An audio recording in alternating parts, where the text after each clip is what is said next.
इस सदक़े फितर से मुताल्लिक़ भी कुछ मसाइल पेश कर देता हूं। सदक़े फितर लाजिम किस पर है, देना किसको है और कब वाजिब होता है ये, और किस किस की तरफ से वाजिब होता है। तो सदक़े फितर सबसे पहले वाजिब किस पर है। देखें, सदक़े फितर का निसाब जो है ना, खूब समझ लें। जिस आदमी के पास या जिस औरत के पास 5 चीजें या उनका मजमुआ 52.5 तोला चांदी के बराबर है, यानी उसकी कीमत के बराबर है, तो उस पर सदका फितर भी वाजिब है, कुर्बानी भी वाजिब है। 5 चीजें कौन सी हैं? सामान तिजारत, यानी वो सामान जो आपने बेचने के लिए खरीदा हो। बार बार मैं इसकी वजाहत करता हूं। प्लॉट खरीदा था बेचने के लिए और अब तक बेचने की नीयत बाकी है, इसको कहते हैं सामान तिजारत। दुकान में जो माल पड़ा हुआ है बेचने ही के लिए खरीदा है आपने, ये सामान तिजारत है। तो हर वो चीज जो बेचने की नीयत से खरीदी हो और अब तक बेचने ही की नीयत हो, ये नीयत आपकी चेंज नहीं हुई हो, और इस नीयत में भी आप कंफ्यूज ना हो, पक्की ढक्की नीयत हो, यही नीयत है मैंने खरीदा इसलिए कि बेचूंगा। चाहे किसी भी नीयत से बेचें, बेचने का मकसद कुछ भी हो, बिजनेस ना भी हो, बस ये लिए मैंने इसलिए कि मैं लाजमी बेचूंगा इसको, ले ही इसलिए रहा हूं मैं। तो ऐसे ये चीज देखी जाएगी। नंबर 2 सोना, नंबर 3 चांदी, नंबर 4 कैश अमाउंट यानी करेंसी, और नंबर 5 जरूरत से जायद सामान। जरूरत से जायद सामान का मतलब ये है कि वो सामान जो पूरे साल इस्तेमाल नहीं हो रहा, चाहे वो प्रॉपर्टी की सूरत में हो, गाड़ी हो, बर्तन है घर में रखे हुए पूरे साल इस्तेमाल नहीं होते, शोकेस में पड़े हुए, कपड़े हैं पूरे साल इस्तेमाल नहीं हो रहे, मोबाइल है रखा हुआ है इस्तेमाल भी नहीं आता, डब्बे में रखा हुआ है वो, तो पूरे साल इस्तेमाल नहीं हो रहा वो, या आपकी नीयत ही नहीं है पूरे साल इस्तेमाल करने की, या कोई यानी आपको पता है कि ये मेरे इस्तेमाल में नहीं है, या भी पड़ा हुआ है। तो ये 5 चीजें जिसके पास 52.5 तोला चांदी की कीमत के बराबर हो जाएंगी, तो उस पर सदक़े फितर भी वाजिब है और कुर्बानी भी वाजिब है। और इनमें अगर जरूरत से जायद चीज को निकाल दें आप, तो बाकी 4 चीजें अगर 52.5 तोला चांदी के बराबर हो तो ज़कात वाजिब है। तो ज़कात और सदक़े फितर के निसाब में थोड़ा सा फर्क है। तो जब 5 चीजों का मजमूआ आपके पास, ये 4 चीजें या 3 या 2 चीजें 52.5 तोला चांदी के बराबर हो गई, और किस दिन हुई? जिस दिन ईद की सुबह सादिक हुई, ईद उल फितर की सुबह सादिक के वक्त आपके पास ये अमाउंट था, इतना माल था आपके पास, तो आप पर सदक़े फितर वाजिब हो जाएगा। अगर आप नहीं देंगे तो आपको देना पड़ेगा वो, ये जिंदगी भर साकित नहीं होता सदक़े फितर, खूब समझ लें। हाँ, एडवांस में आप दे सकते हैं, यानी हिसाब तो आपने उस दिन करना है जिस दिन ईद की सुबह सादिक होगी, यानी यकम शव्वाल की सुबह सादिक होगी, तो उस वक्त पता चलेगा आप पर वाजिब है या नहीं। लेकिन आप एडवांस में रमजान में भी दे सकते हैं, बल्कि रमजान से पहले भी दे सकते हैं, और ईद के बाद भी दे सकते हैं, ईद से 1 दिन पहले भी दे सकते हैं। तो देने का मसला इतना अहम नहीं है, जब चाहे दे दें, लेकिन वाजिब आप पर है या नहीं, यानी इस साल आप पर सदक़े फितर वाजिब हुआ था या नहीं, इसका पता चलेगा कि भाई ईद के दिन सुबह सादिक के वक्त अगर आपके पास इतना अमाउंट मौजूद था तो वाजिब था, इतना अमाउंट मौजूद नहीं था तो आप पर वाजिब नहीं था। तो अगर आप पहले से दे चुके होंगे तो वो गरीबी हो जाएगी। अब सदक़े फितर औरत पर जब वाजिब होता है ना, उसके पास अगर माल हो, जो ये मैंने तफसील बताई, तो सिर्फ अपना सदका वाजिब होता है, किसी और का नहीं होता। जैसे बेगम साहिबा के पास सोना है, गोल्ड है, या कोई भी चीज है, तो सदका फितर उन पर अपना वाजिब है, बच्चों की तरफ से औरत पर वाजिब नहीं होता। या अनमैरिड खातून है, अनमैरिड लड़की है, उसके पास इतना माल है, तो भी अपना सदका फितर उस पर वाजिब होगा। लेकिन मर्द पे जब सदका फितर वाजिब होता है तो अपनी तरफ से भी और अपने नाबालिग बच्चों की तरफ से भी वाजिब होता है, चाहे बेटे हों या बेटियां हों, खूब समझ लें। बीवी की तरफ से मर्द पे वाजिब नहीं होता, बालिग लड़के की तरफ से मर्द पे वाजिब नहीं होता, बालिग लड़की की तरफ से भी वाजिब नहीं होता। ये वाजिब होता है नाबालिग बच्चों की तरफ से, यानी घर का जो सरबराह है उस पर वाजिब है कि वो सदक़े फितर अपना भी निकाले और अपने नाबालिग बेटे बेटियों की तरफ से भी निकाले, चाहे वो 1 दिन का बच्चा क्यों ना हो, 2 दिन का बच्चा क्यों ना हो, तो उनकी तरफ से भी निकाले।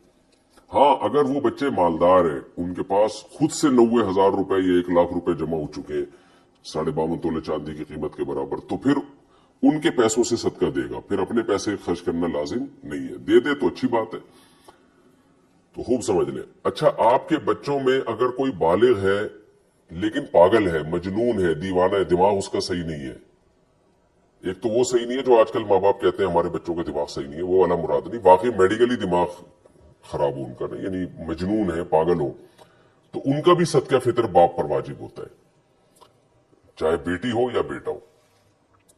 تو کیا کرنا ہے آپ نے, جب عورت اپنا صدقہ نکالے گی اگر مالدار ہے تو ایک صدقہ فطر, مرد نکالے گا تو اپنی طرف سے اور اپنے نابالغ بیٹے اور بیٹیوں کی طرف سے, یا پاگل کوئی ہے مجنون ہے تو اس کی طرف سے, چاہے وہ بالغ ہی کیوں نہ ہو.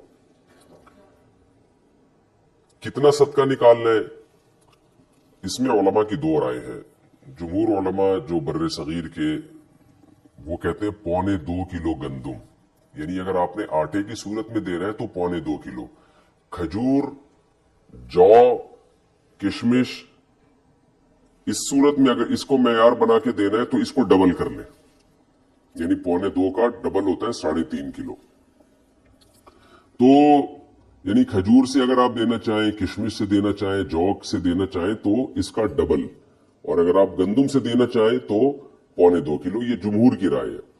لیکن حضرت مفتی رشید احمد صاحب رحمہ اللہ تعالی کی رائے یہ تھی کہ 2.25 کلو گندم ہے, یعنی اگر آپ گندم سے دینا چاہیں تو 2.25 kg.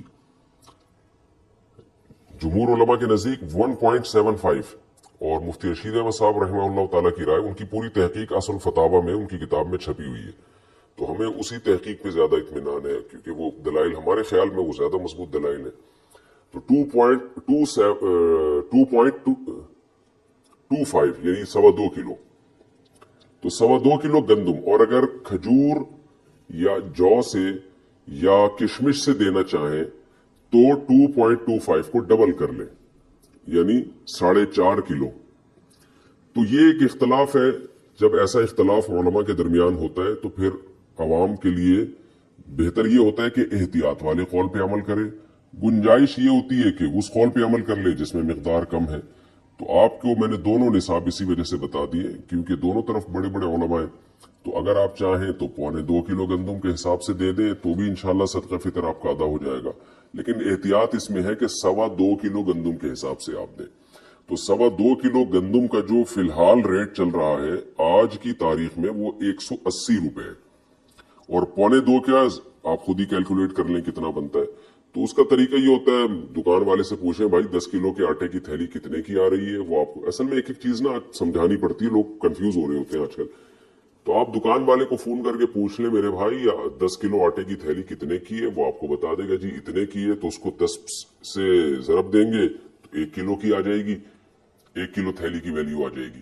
اور پھر آپ اس کو 4 سے تقسیم کریں گے تو 1 پاؤ کی آ جائے گی, ٹھیک ہے نا. تو 1 کلو کی بھی پھر وہ 1 پاؤ اس میں ایڈ کر دیں, 2.25 کلو نکل آئے گا. تو اب یہ تو نہیں کہ کیلکولیٹر سے اب آپ کو ایک ایک چیز سکھاؤں. تو خیر 2.25 کلو گندم کے ریٹ آپ معلوم کروا لیں, یا آپ سستا والا دینا چاہتے ہیں تو 2.25 کے معلوم کروا لیں. تو یہ ریٹ آپ نے کیا کرنے, یہ اس کی قیمت آپ کسی ایسے شخص کو دیں گے جو زکوٰۃ کا مستحق ہے. اور زکوٰۃ کا مستحق کون ہوتا ہے یہ کئی بار میں ریکارڈ کروا چکا ہوں, آپ دیکھ سکتے ہیں. آپ کے یہ جو میرا جو یہ چینل ہے نا آس مفتی طارق مسعود, جس پہ یہ مسائل چل رہے ہیں, اس میں آپ سرچ کریں گے آ جائے گا. تو زکوٰۃ کا کوئی بھی مستحق ہو اس کو یہ دیا جا سکتا ہے, اپنے رشتہ داروں کو بھی دیا جا سکتا ہے, بلکہ زیادہ ثواب ہے رشتہ داروں کو دینا. دینی مدارس جو قابل اعتماد مدارس ہیں, بڑے بڑے مدارس ہیں, وہ تو اکثر صحیح ہوتے ہیں. لیکن کوئی بھی مدرسہ آپ سمجھتے ہیں کہ اس کے محتمم صاحب زکوٰۃ کے مسائل جانتے ہیں اور صحیح جگہ خرچ کریں گے. میں اس لیے بار بار کہہ رہا ہوں کہ بعض لوگوں نے ایسی 4 دیواری کھڑی کی ہوئی ہوتی ہے جو 2-4 یتیم بچے لا کے ڈال دیے ہوتے ہیں, اور پھر دبا کے نوٹ چھاپ رہے ہوتے ہیں زکوٰۃ اور فطرے کے نام پہ, ان کی شکلیں دکھا کے نا کہ یہ دیکھو یتیم بچے, اور پھر نوٹ چھاپ رہے ہوتے ہیں وہ. تو کوئی بھی دینی مدرسے کا لبادہ اوڑھ کے آپ کو بیوقوف نہ بنائے, تحقیق کریں کہ یہ واقعی ایماندار لوگ ہیں یا نہیں ہے, پھر آپ دیا کریں. تو دینی مدرسے میں دے سکتے ہیں, مسجد میں فطرہ نہیں لگ سکتا کیونکہ صدقہ فطر کا مصرف وہی ہے جو زکوٰۃ کا. اس میں بھی غریب کو مالک بنانا, جس کو تملیغ کہتے ہیں, مالک بنانا ضروری ہے. تو اب آپ نے کیا کرنا ہے, 2.25 کلو گندم یا 4.5 کلو जौ या खजूर, इसकी वैल्यू मालूम, बेहतर है खजूर से दें जो सबसे अच्छा कहलाएगा, किशमिश से दें तो ये इसमें ज्यादा सवाब मिलेगा आपको। दिल बड़ा रखना चाहिए, अल्लाह बड़ा है तो फिर अल्लाह को भी सखी लोग पसंद है, तो आप बड़ा दिल रख के खजूर के वैल्यू के हिसाब से दें। अच्छा, ये आपने कीमत ही देनी है या गंदुम भी दे सकते हैं? तो तीनों अइम्मा के नजदीक, इमाम मालिक, इमाम शाफी और इमाम अहमद इब्न हम्बल रहमहुमुल्लाह ताला, इन तीनों इमामों के नजदीक आप पैसे नहीं दे सकते सदका फितर में। आपको गंदुम है तो गंदुम ही देनी पड़ेगी, आटा देना पड़ेगा, या अगर आप जौ से देना चाहते हैं तो आपको जौ देनी पड़ेगी, आप किशमिश से देना चाहते हैं तो किशमिश ही देनी पड़ेगी, उसकी कीमत नहीं दे सकते आप। लेकिन इमाम अबू हनीफा रहमहुल्लाह का मौकिफ ये है कि आप वो चीज भी दे सकते हैं और उसकी कीमत भी दे सकते हैं। तो इमाम अबू हनीफा के राय में आसानी बहुत है। इसी वजह से मैंने देखा है कि बहुत से हजरात जो दूसरे फिक़ा को फॉलो करते हैं वो भी इसमें इमाम हनीफा की राय को ले रहे होते हैं। लेकिन बहरहाल उसूल ये है कि जब आप एक फिक़ा को फॉलो करें तो आपने मुकम्मल उसी को फॉलो करना चाहिए। अपनी ख्वाहिशात की बेस पर, छोटी छोटी बातों की बेस पर एक फिक़ा से दूसरे फिक़ा की तरफ छलांग मारना, इससे इंसान नफसानी ख्वाहिशात का गुलाम बनता है, फिर बड़े बड़े मसाइल में भी यही काम करने लगता है वो। तो आप बहरहाल इमाम हनीफा रहमहुल्लाह ताला की राय के मुताबिक आप उसका मुतबादिल भी दे सकते हैं। देखिए, हदीस में तो मुतबादिल का तस्करा नहीं मिलता। हदीस में तो ये गंदुम है तो गंदुम ही है, जौ है तो जौ ही है। लेकिन इमाम हनीफा ने इज्तिहाद किया है कि जी मकसद तो फकीर की हाजत पूरी करना है ना, तो गंदुम के बजाय पैसे देने में हाजत ज्यादा पूरी होगी। तो बहरहाल मैंने तो आपके सामने फुकाहा के जो इख्तलाफ था वो बयान कर दिया। अब आप जाने आप क्या उस पर कैसे अमल करते हैं। तो आप उसकी कीमत भी दे सकते हैं और एन वो चीज भी दे सकते हैं। अच्छा, यहां पर एक चीज और भी है कि मर्द तो देगा अपने नाबालिग बच्चों की तरफ से भी और अपनी तरफ से भी। अगर बीवी की तरफ से सदका फितर वो दे दे या बालिग बच्चों की तरफ से दे दे तो अदा हो जाएगा। तो जी हाँ, बिल्कुल अदा हो जाएगा, लेकिन इसके लिए पहले उनको बताना, उनसे परमिशन लेना जरूरी है। अगर आपने सदका फितर दे दिया बीवी को बताए बगैर, बाद में वो परमिशन दे दे ठीक है जी कबूल है, तो अदा नहीं होगा। इसलिए कि ये इबादत है और इबादत में नीयत जरूरी है, और नीयत इबादत से पहले होगी। नमाज पढ़ने के बाद आप फैसला करेंगे मैं ये जोहर के 4 फर्ज बनाऊं या असर के बनाऊं, ऐसा नहीं होता। पहले